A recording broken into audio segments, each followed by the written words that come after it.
যুবক নষ্ট হইও না, চরিত্রহীন হইও না ভাইয়া, জীবনটা বরবাদ করে দিও না। নারী এমনি মিলে যাবে, হুদাই এত পাগল হইও না। এমনি একটা বিবাহিত হালাল স্ত্রী আল্লাহ মিলাই দিবে, এটা আল্লাহর ওয়াদা।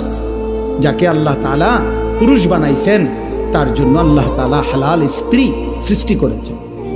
ও কিত্তা তুমি এরূপ পাগল হয়ে গেছো?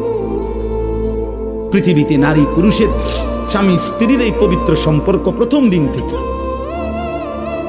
দিন থেকে পৃথিবীর প্রথম সম্পর্ক কিসের সম্পর্ক? স্বামী স্ত্রীর সম্পর্ক। আরে আদম হাওয়া কি ছিল? বুঝো নাই কথা? পৃথিবীর প্রথম সম্পর্ক কিসের সম্পর্ক? স্বামী স্ত্রীর সম্পর্ক। আদম হাওয়া তো কি ছিল? তাহলে বোঝা গেল পৃথিবীতে আল্লাহ তাআলা প্রথম সম্পর্ক কায়েম করছেন স্বামী স্ত্রী। অতএব এটা চলবে, অপেক্ষা করো নওজোয়ান, নষ্ট হইও না। সারা রাত নারী দেখো না, ছবি দেখো না। আমি অনুরোধ করলাম, আমি যদি পারতাম তোমার কাছে গিয়ে বলতাম, আমার যদি সুযোগ থাকতো আমি বুকে জড়াইয়া বলতাম, আমার প্রতি ফোঁটা চোখের